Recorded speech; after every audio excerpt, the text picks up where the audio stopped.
Le résumé du film a commencé il y a longtemps où il y avait deux royaumes, le royaume des humains gouverné par un roi tyran et le royaume des fées et des ogres connu sous le nom de royaume des morts et n'avait pas de sultan. Les relations entre eux étaient paisibles et heureuses. Et dans ce royaume, il y avait une belle et gentille fille nommée Maléfique, qui possédait des pouvoirs magiques avec lesquels elle pouvait réparer même les branches cassées, et possédait également des ailes avec lesquelles elle pouvait voler librement. Maléfique était aimée de tous. Un jour, des gardes forestiers ont surpris un humain en train d'essayer de voler des bijoux, et quand Maléfique a entendu parler de cet incident, elle est allée voir ce qui se passait, comme elle n'avait jamais vu un humain auparavant. Il s'est avéré être un jeune homme du même âge qu'elle, et Maléfique a commencé à lui parler. Elle lui demande où il habite, il lui dit qu'un jour il habitera au château, mais actuellement il ne réside que dans la grange, et que ses parents sont décédés. Maléfique s'est sentie affectée par cette histoire, car elle a perdu son père quand elle était jeune. Elle lui a demandé son nom, il lui a dit qu'il s'appelait Stéphane, et quand elle a touché sa main, elle a ressenti une grande douleur à cause de la bague qu'il portait, et elle lui a dit que les fées sont influencées par les métaux. Dès qu'il a entendu cela, il a immédiatement jeté la bague et Maléfique a été impressionné par son comportement viril. Stéphane lui dit « Puis-je te revoir ?» Elle lui répondit « Bien que cela soit interdit, c'est possible. » Une semaine plus tard, Stéphane est revenu, ils ont commencé à jouer ensemble et à s'amuser, ils ont commencé à se connaître davantage. Le garçon est venu voler l'anneau, mais il a volé quelque chose de plus gros, à savoir le cœur de Maléfique. Après avoir grandi et atteint l'âge de 16 ans, il est devenu clair qu'ils s'aimaient, ce qui n'était jamais arrivé auparavant. Mais au fil des années, Stéphane a abandonné ses visites à Maléfique à cause de son ambition et de son rêve de travailler au château. Maléfique ne comprenait pas la raison de son absence car elle ne savait pas que l'ambition et la cupidité humaine ne connaissent pas de limites. Maléfique a mûri, est devenue plus forte et plus belle, et a assumé la responsabilité de protéger son royaume.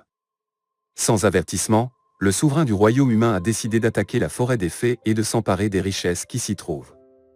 Il mena son armée lui-même, et la fierté et la victoire brillaient dans ses yeux. Maléfique vit leur arrivée, s'opposa à eux et leur demanda de retourner d'où ils venaient, sinon ils le regretteraient. Mais le roi et ses soldats se mirent à rire de ces paroles, et le roi et ses soldats lancèrent l'attaque.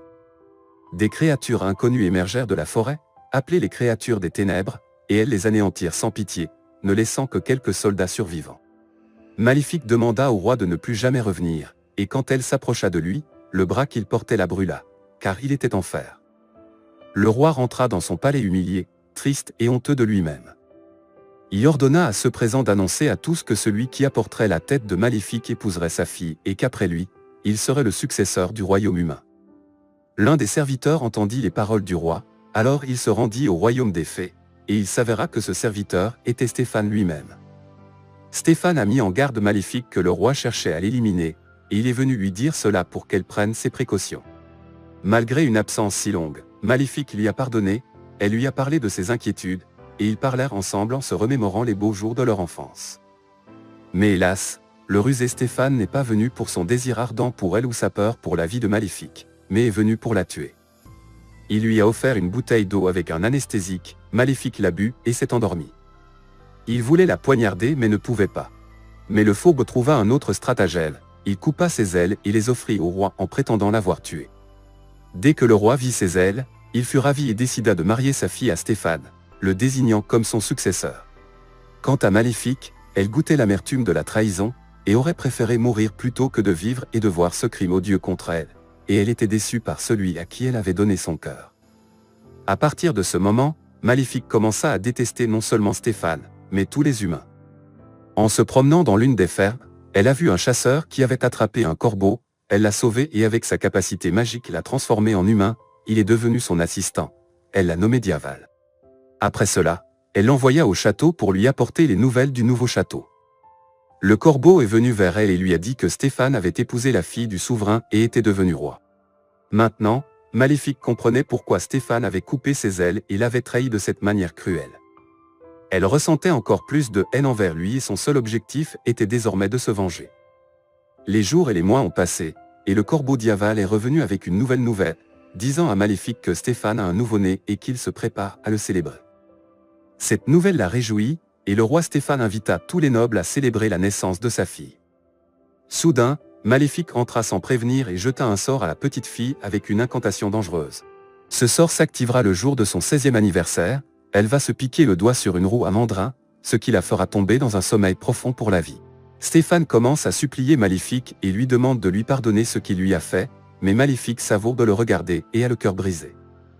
Elle modifia un aspect de la malédiction, seul un véritable baiser d'amour pouvait briser le sort, et aucune force ne pouvait changer cette condition, et elle est partie avec la ferme conviction que le vrai baiser d'amour n'existe pas du tout. Ensuite, le roi Stéphane commença à rassembler toutes les roues de fuseau dans le royaume et les brûla. Le roi ordonna aux 3 fées de s'occuper d'élever sa fille, qu'il nomma Aurora, et de la protéger dans un endroit secret jusqu'à son 16e anniversaire. Stéphane envoya ses armées pour trouver Maléfique et la tuer, mais Maléfique décida d'entourer son royaume d'un mur d'épines pour se protéger ainsi que les habitants de la forêt de mort. Les soldats retournèrent au royaume de Stéphane, lui disant qu'ils ne pouvaient pas percer le mur d'épines, peu importe comment ils essayaient, car il se régénérait à nouveau. Mais le roi Stéphane était submergé par la paranoïa et il n'était obsédé que par la vengeance de la fée Maléfique et il leur a dit avec colère, « Il n'y a rien qui ne puisse être détruit. » Soudain, il se souvint que Maléfique se blessait si elle touchait du métal, alors il demanda à ses assistants de lui amener le forgeron le plus compétent du royaume. Pendant ce temps, les 3 fées changèrent de forme pour pouvoir s'occuper d'Aurora. Maléfique a trouvé leur cachette et a vu l'enfant Aurora à travers la fenêtre. Elle a essayé de lui faire peur, mais à la place l'enfant lui a souri innocemment. Le lendemain matin, les 3 fées ne savaient pas quoi faire pour garder Aurora calme, alors le corbeau Diaval est intervenu et a commencé à jouer avec elle. Les mois et les jours passèrent, et Maléfique regarda le bébé Aurora grandir et la protégeait de tout danger lorsque les fées la négligeaient. Un jour, Aurore rencontra par hasard Maléfique, qui lui dit « Va-t'en ». Mais Aurore s'accrocha à elle et Maléfique la prit dans ses bras. Malgré son apparence effrayante, Aurore n'eut pas peur d'elle, au contraire, elle voulait jouer avec elle. Alors que Maléfique la tenait, elle ressentit une étrange sensation, comme si son cœur avait repris vie. Aurora a grandi et approche l'âge de 16 ans, et le roi Stéphane était toujours obsédé par sa vengeance contre Maléfique pour l'humiliation qu'elle lui avait infligée, au point même où sa propre épouse était sur son lit de mort et il ne s'était pas rendu à son chevet. Pendant ce temps, Aurora était près du mur d'épines et se demandait ce qu'il y avait derrière et les soldats du roi la virent, la prenant pour Maléfique, voulaient l'attaquer. Mais Maléfique intervint et la protégea des soldats. Maléfique a hypnotisé Aurora et l'a emmenée dans la forêt de mort. Quand Aurora s'est réveillée, elle a été étonnée par la beauté de la vue fantastique, comme si elle était dans un autre monde. Certaines fées, ressemblant quelque peu à des sirènes, s'approchèrent d'elle. Aurore se tourna et dit « Je ne suis pas effrayée même si je suis seule, car vous êtes toujours à mes côtés. » Maléfique s'approcha d'elle et lui demanda « N'as-tu pas peur de moi ?» Aurore répondit « Non, car tu es comme mon ombre et mon guide, tu es ma mère spirituelle. » Le corbeau apparut et Aurore lui dit « Je te connais aussi, tu as toujours joué avec moi et pris soin de moi. » Il se transforma en humain et se présenta à elle. Après cela, Maléfique l'a emmené et lui a montré la forêt, et grâce à la gentillesse et à l'innocence d'Aurora, tout le monde l'a rapidement aimée. Maléfique ne la quitta pas des yeux et la regarda comme une mère envers sa fille. Son cœur lui faisait mal et elle regrettait profondément ce qu'elle avait fait. Elle voulait lever la malédiction, mais quoi qu'elle fasse, elle ne pouvait pas briser le sort sans un vrai baiser d'amour. Le matin, Aurora a dit à Maléfique qu'une fois qu'elle aurait atteint l'âge de 16 ans, elle voulait vivre avec elle dans ce royaume. Maléfique, avec tristesse, lui a répondu « Tu peux vivre ici dès maintenant, tu n'as pas à attendre ou à avoir ma permission. » Aurora était ravie de cette réponse et lui a dit avec enthousiasme « Je vais le dire à mes tantes, les fées. » En chemin vers la cabane, elle a rencontré un jeune homme par hasard, qui s'était égaré. Il lui a demandé « Peux-tu me guider jusqu'au château ?» Aurora lui a indiqué la direction, mais le jeune homme était captivé par sa beauté et l'a remercié pour son aide. Elle lui a demandé son nom, et le garçon bégaya en parlant, et lui a dit que son nom était Philippe. Elle lui répond qu'elle s'appelle Aurora, et il semblait qu'ils étaient devenus mutuellement attirés l'un par l'autre. Elle lui a demandé s'il reviendrait ici un jour, et Philippe a répondu « Si je me perds encore, je reviendrai. Et je suis sûr qu'il se perdra tous les jours. » Maléfique l'observait de loin et Diaval lui dit que ce garçon pourrait être notre espoir. Maléfique a répondu que c'était impossible, et Diaval lui a dit « Pourquoi ne pas essayer ?» et il lui a demandé d'y réfléchir. Après cela, Aurora est allée voir ses tantes fées et leur a dit que demain elle aurait 16 ans, et elle voulait leur dire quelque chose, c'est qu'elle voulait quitter la cabane et vivre dans le royaume mort.